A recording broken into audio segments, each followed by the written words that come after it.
कि परमिशन मिले दे या मत मिले दे, हम हमारे नबी पाक सल्लल्लाहु अलैहि वसल्लम का जुलूस निकालेंगे। झगड़े में दुनिया की मुफाद के कितने हमारे भाई जेल गए, कितने अजान हो रही थोड़ी देर से। सीएम का जो बसवराज भूमि भी यहाँ पर विजिट कर रहे थे तो हमें देखने में आया था कि सौों की भीड़ थी। और हाल में कल ही देखने में आया था कि डॉक्टर मल्लिकार्जुन खड़गे साहब यहाँ पर विजिट कर रहे थे, वहाँ पर भी बहुत सारे जो पब्लिक का हुजूम हमें देखने में मिला। तो उन लोगों को कैसा परमिशन मिल रही है और ईद मिलादुन नबी को क्यों नहीं परमिशन मिल रही सर? सबसे पहले गयास भाई मैं आपके चैनल को और आपको मुबारकबाद देता हूँ, क्योंकि आपने जो हिम्मत दिखाई है सवाल पूछने की। ये कई मीडिया चैनल वाले डर रहे हैं, पुलिस की लाठी चार्ज होती है तो सबसे पहले लाठी खाने वाला आपका भाई अजीम होगा। यहाँ के नॉर्थ के एमएलए मैडम कनीज़ फातिमा साहिबा तो अभी मेयर को लेकर चल रहा है, तो मेयर को लेकर आपका क्या है सर? क्योंकि हमें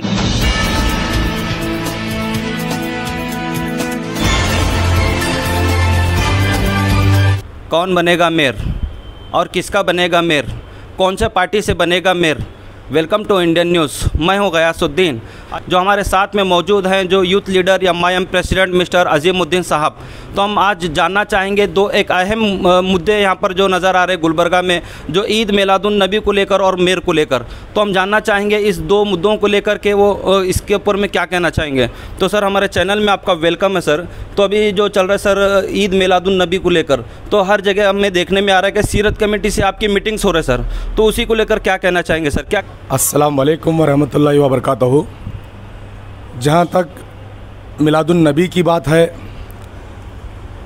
प्यारे आका सल्लल्लाहु अलैहि वसल्लम के चाहने वाले हर जगह इस बार पुरजोश में है कि वो लोग जुलूस निकालेंगे। इसके ताल्लुक़ से सीरत कमेटी की जानिब से अपने अपने इलाक़ों में, अपने अपने मोहल्लों में, अपनी अपनी ताकत के मुताबिक अपने अपने मौलाना हैं, हमारे उलमा इकराम हैं, उनको लेकर मीटिंग्स हो रही हैं। इसी के ताल्लुक़ से एक मीटिंग मेट्रो फंक्शन हॉल में रखी गई थी। इसमें तमाम लोगों के जो डिसीज़न थे सब अपने अपनी राय दिए। इसमें सबकी बात होने के बाद इस बात पे सब लोगों ने लब्बैक कहा कि हम पूरी जी तोड़ कोशिश करेंगे कि इस साल मिलादुन नबी का जो जुलूस है हम लोग निकालेंगे। इसके लिए जो भी परमिशंस लेनी होती है या इंटीमेशन देना होता है पुलिस डिपार्टमेंट को ताकि लॉ एंड ऑर्डर ख़राब ना हो, उसके लिए भी एक टीम बनाई गई। नौजवानों को एक इस्लाम जो हमारा सिखाता है उसके मुताबिक जुलूस निकालने की ये एक तरतीब बनाई गई है।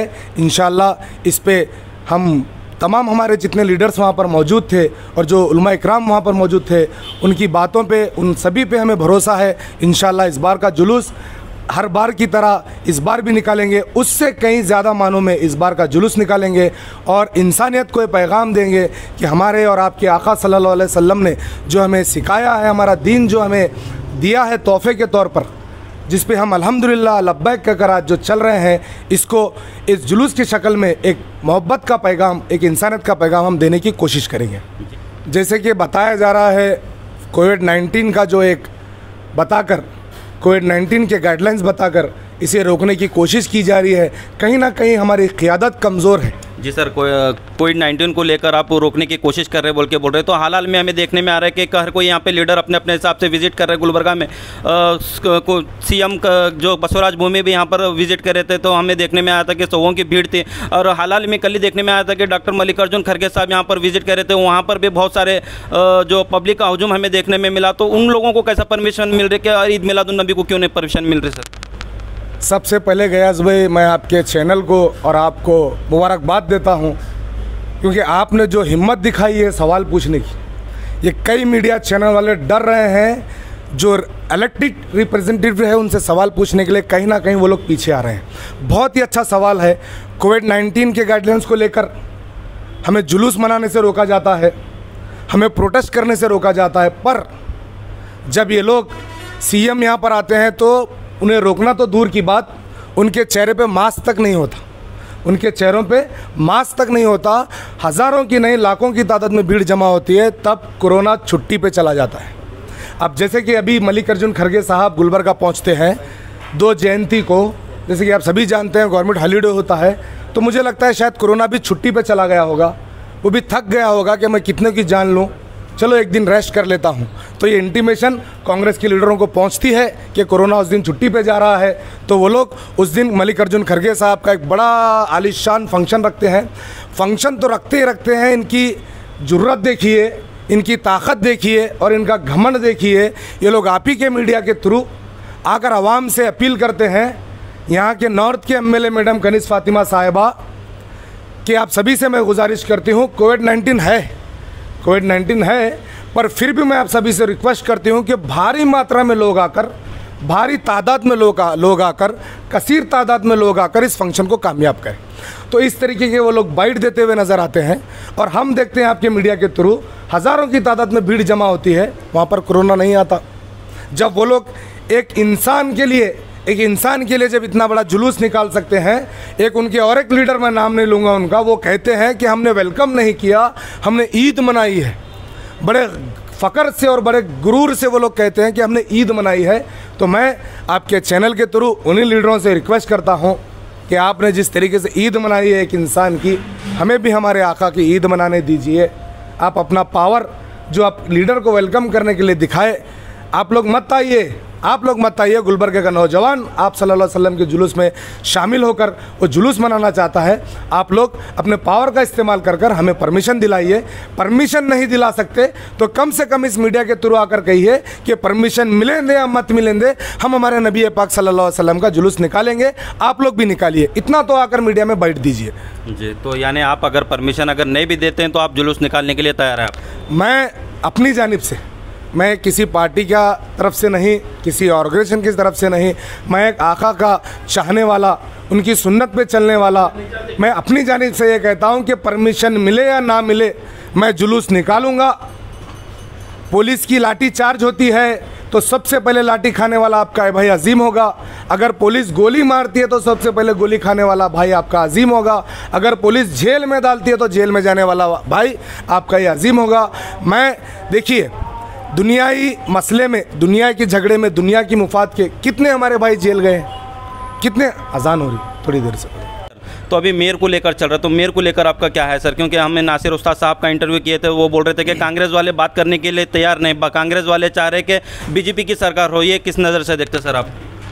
देखिए, जहाँ तक गुलबर्गा शहर में कौन बनेगा मेयर, ये सवाल हर गली, हर होटल, हर कट्टों पर बैठने वाले हरों के जहन में चल रहा है। मैं पहले थोड़ा आपको पीछे लेके चलता हूँ।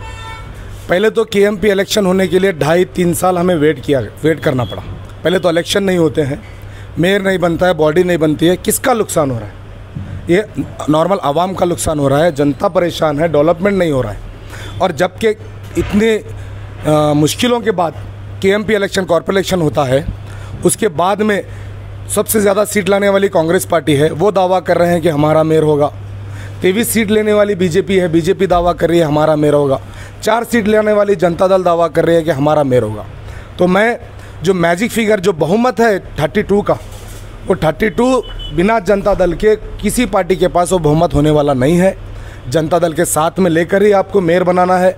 और जनता दल ये चाहती भी है कि वो कांग्रेस के साथ ही मेयर बनाए, क्योंकि वो सेकुलर पार्टी होने का दावा करती है और ये वो लोग चाहे बनाएंगे भी कांग्रेस के साथ ही। और आप भी देखेंगे आने वाले वक्त में कि जनता दल और कांग्रेस मिलाकर ही मेयर बनाएंगे, चाहे किसी का भी मेयर बने, चाहे कोई भी डिप्टी मेयर बने, चाहे कोई भी चेयरमैन बने, पर आने वाले वक्त में ये 2 पार्टी ही मेयर बनाने वाली है। मैं सवाल करता हूँ बीजेपी से, क्या वजह है जो नोटिफिकेशन अब तक आप नहीं लेकर आ रहे हैं? क्या वजह है जो बॉडी नहीं बन रही है? आप लोग कहीं ना कहीं जिस तरीके से कर्नाटक के अंदर कांग्रेस और जनता दल की जो सरकार थी उसको खरीद फरोख्त करके जिस तरीके से बीजेपी पावर में आई, उसी तरीके की कोशिश, उसी तरीके की साजिश फिर एक बार बीजेपी गुलबर्गा शहर में करती हुई नज़र आ रही है। मैं दोनों सेकुलर पार्टी, कांग्रेस पार्टी और जनता दल से मैं अपनी जानिब से रिक्वेस्ट करता हूं कि आप एक प्लेटफॉर्म पे आइए, एक जगह पर बैठिए, ये अना का मसला छोड़ दीजिए। कांग्रेस वालों, आपकी गर्दन बड़ी हो चुकी है, उसको थोड़ा नीचे झुकाइए। जीडीएस वालों से बात कीजिए, बात कर जल्द से जल्द मेयर बनाइए, क्योंकि कई ऐसे इलाके हैं, कई ऐसे एरिया हैं जहाँ पे पीने का साफ़ पानी नहीं, जहाँ पे रोड नहीं, जहाँ पे नाली नहीं, जहाँ पे ड्रेन नहीं। आवाम बहुत परेशान है। आवाम बहुत आप पे भरोसा कर पूरे आपको सपोर्ट कर अपना वोट, आपको कीमती वोट अपना देकर जिताई है, इस उम्मीद के साथ कि हम जितने भी 3-4 साल से प्रॉब्लम झेल रहे हैं उसको आप जल्द से जल्द सॉल्व करेंगे। तो आप दोनों एक प्लेटफॉर्म पर आई हैं, ये जनता भी जानती है, आवाम भी जानती है कि आखिरी मोमेंट पर आप दोनों को ही एक होना है। आप दोनों ही मिलकर मेयर बनाएंगे। आप दोनों का एक एजेंडा रहा है कि बीजेपी को रोककर मेयर बनाने का, बीजेपी को पावर में आने से रोकने का। कहीं ना कहीं आप लोग ये बोलकर ही वोट आवाम से लिए हैं, तो आवाम का भरोसा जो आपको आवाम दी है, उस भरोसे को आप कायम रखिए। जल्द से जल्द प्रेशर डालिए, नोटिफिकेशन लेकर आइए और जल्द से जल्द मेयर बनाइए। जी सर, हम पिछली बार आपका इंटरव्यू किए थे सर, कलीम सिद्दीकी को लेकर आप प्रोटेस्ट किए थे, असदुद्दीन अवैसी साहब को लेकर आप प्रोटेस्ट किए थे। तो सर हमारे चैनल पे जो Indian news Gulbarga YouTube channel पे कुछ तो 58,000 से ज़्यादा लोग देखे थे, PNN 24 न्यूज़ पे भी हज़ारों लोग, 40,000 से ज़्यादा लोग देखे थे। तो कुल मिला के आपका लाखों लोग से भी ज़्यादा, लाख लोग से भी ज़्यादा ऐसा व्यूज़ आए थे। तो बहुत सारे लोगों का पॉजिटिव कमेंट्स आ रहा था कि टाइगर जिंदा है बोल रहे थे, कोई रियल टाइगर बोल रहे थे, बहुत सारे पॉजिटिव कमेंट्स आ रहे थे। हमें कॉल भी आ रहा था कि हम आपसे बात करना चाह रहे हैं बोल के अजीम साहब से। तो उन सारे लोगों को क्या कहना चाहेंगे? क्योंकि सबसे पहले तो मैं वो क्रेडिट आपके चैनल को और आपको देना चाहूँगा, क्योंकि आप ऐसे मुद्दे आवाम के बीच में लेकर आ रहे हैं जिसकी रियलिटी आवाम जानना चाह रही है। तो ये पूरा क्रेडिट गोज़ टू आप जैसे मीडिया वालों को, आपके जो भाई हमारे जो कैमरा पकड़े हैं इनको, और जो आवाम जो हकीकत जानती है, जो सच आवाम को पता है और वो सच सुनना चाहती है, वो जानती है कि कौन झूठ बोल रहा है, कौन सच बोल रहा है, कौन फैक्ट पे बात कर रहा है। उसी प्रोटेस्ट को लेकर मैं एक रोशनी डालना चाहूँगा कि वो प्रोटेस्ट हमने किया था असद साहब के घर पे जो हमला हुआ था दिल्ली में, मौलाना कलीम सिद्दीकी साहब को जो अरेस्ट किया गया था यूपी में, आसाम में जो बर्बरत की गई थी मुसलमानों को लेकर, इतना प्रोटेस्ट किए। वो प्रोटेस्ट में आप हमारे पूरे बाइट उठाकर देखिए, तीनों मुद्दों पर हमारे जितने भी स्पोक पर्सन ने बात की, ये तीनों मुद्दों पर बात की, फिर भी कहीं ना कहीं चंद 4-5 लोग ये कहते हुए नज़र आते हैं कि ये प्रोटेस्ट सिर्फ असद साहब के लिए किया गया था, वो बैनर में मौलवी साहब की फ़ोटो क्यों नहीं आई। तो मैं उन मेरे भाइयों से कहना चाहता हूँ, देखिए मैं ये नहीं कह रहा कि मैं हर चीज़ में परफेक्ट हूँ, हम इंसान हैं, कहीं ना कहीं हमसे गलती होती है। उसी तरीके से हमें गलती हुई थी कि हमने मौलाना सिद्दीक साहब की फ़ोटो कहीं ना कहीं उस बैनर में नहीं डाला, क्योंकि जिसको बैनर की जिम्मेदारी दी गई थी उनसे वो चूक हुई है। पर इसका मतलब ये नहीं कि हमने सिर्फ एक मुद्दा उठाया था। गुलबर्गा में हज़ारों मुद्दे आप देख लीजिए, हमारी पूरी एक बाज़ाब्ता टीम है, वो पूरी टीम वर्क कर ऐसे मुद्दे उठाती है। आवाम के जो जेन्युइन इशू है हम उठाते हैं, और जितने भी फॉलोवर्स हैं आपके, जितने भी लोगों ने मुझे लाइक किया है, जितने लोगों ने पॉजिटिव कमेंट मेरे लिए दिए हैं, उन सभी का मैं दिल की गहराई से शुक्रिया अदा करता हूं, और ये उम्मीद दिलाता हूं और ये भरोसा दिलाता हूं कि आने वाले वक्त में आपका ये भाई इसी तरीके के मुद्दे उठाएगा। जेन्युइन जो आवाम जिस मुद्दों पर परेशान है, उस मुद्दों पर हम बढ़ चढ़ कर हिस्सा लेंगे और उन मुद्दों पर अपनी पूरी ताकत लगाकर इंसाफ दिलाने का काम करेंगे। जी okay sir, thank you sir. और कुछ कहना चाहिए? जी शुक्रिया। ओके, तो ये थे हमारे साथ में अजीम साहब, MIM यूथ प्रेसिडेंट गुलबर्गा। तो इसी तरह के न्यूज़ देखने के लिए बने रहिए Indian news Gulbarga, PNN 24 news, क्योंकि हम आपको बता रहे लगातार हमनाबाद और बसवा कल्याण की, गुलबर्गा की बड़ी बड़ी खबरें। Thank you.